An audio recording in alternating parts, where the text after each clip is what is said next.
എന്റെ ശ്രീമതി വല്ലാത്ത ടെൻഷനിലാണെന്ന് തോന്നുന്നു. അമ്പലത്തിലെ സംഭവം ഇതുവരെ മനസ്സിൽ നിന്ന് കളഞ്ഞില്ലേ? സോറി, അങ്ങനെ കളയാൻ പറ്റുന്ന കാര്യമല്ലത്. ആരോ ചെയ്ത പുണ്യം കൊണ്ടാ ഒരു ഭയങ്കര വിപത്ത് വഴിമാറിപ്പോയത്.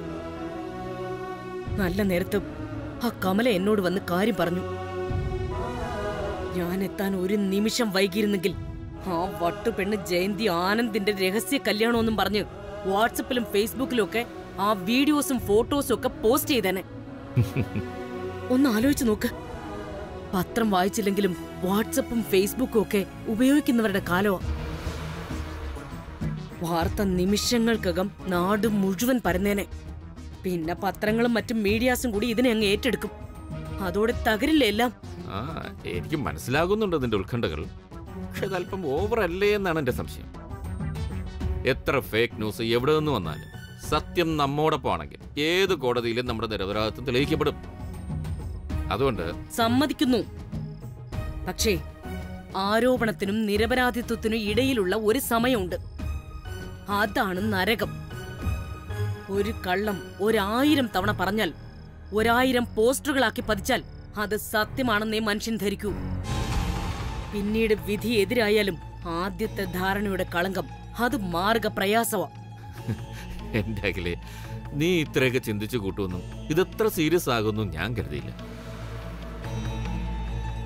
ആനന്ദിന്റെ നവഗ്രഹ പൂജ ചെയ്യുന്നു. അപ്പൊ കല്യാണിക്കും ചെയ്യണമെങ്കിൽ അത് ഒരുമിച്ച് ആയിക്കോട്ടെ എന്ന് കരുതി. That's all. സോറി കൃഷ്ണേട്ടാ, അത് വെറുമൊരു ദാറ്റ്സ് ഓൾ അല്ല. ഞാനൊരു 100 വട്ടം കൃഷ്ണേട്ടനോട് പറഞ്ഞിട്ടില്ലേ, ഓരോരുത്തർക്കും അവരവരുടേതായിട്ടുള്ള ഇമ്പോർട്ടൻസും ഡിഗ്നിറ്റിയും ഒക്കെ ഉണ്ടെന്ന്. അതറിഞ്ഞു വേണം നമ്മൾ പെരുമാറാൻ. വേലക്കാരിയെ വേലക്കാരിയുടെ സ്ഥാനത്ത് തന്നെ നിർത്തണം. അങ്ങനെ ആയിരുന്നെങ്കിൽ ഇപ്പഴീ സംസാരം തന്നെ ഒഴിവാക്കാമായിരുന്നു നമുക്ക്. കുടുംബമഹിമയും അന്തസ്സുമൊക്കെ ഉണ്ടാക്കിയെടുക്കാൻ വളരെ എളുപ്പം. അത് നിലനിർത്താനാ പ്രയാസം. കൃഷ്ണേട്ടൻ കുറച്ചു നേരത്തേക്കാണെങ്കിലും മറന്നതും അതാ. Come on, Akhila. I'm extremely sorry. Okay? ഇനിയെങ്കിലും അത് വിട്ടേക്ക് പ്ലീസ്. വിടില്ല കൃഷ്ണേട്ടാ, വിടാൻ പറ്റില്ല അഖിലയ്ക്ക്. എന്നെക്കുറിച്ച് നന്നായിട്ട് അറിയാലോ. എല്ലാം ഞാൻ ക്ഷമിച്ചെന്ന് വരും. പക്ഷേ കുടുംബത്തിന് ആരെങ്കിലും അപമാനം വരുത്തി വച്ചാൽ പൊറുക്കില്ല ഞാൻ ഒരിക്കലും. അത് നൊന്തു പ്രസവിച്ച മകനാണെങ്കിലും ശരി, അതല്ല താലി കെട്ടിയ ഭർത്താവാണെങ്കിലും അങ്ങനെ തന്നെയാ. ഓർമ്മയിരുന്നാ കൊള്ളാം.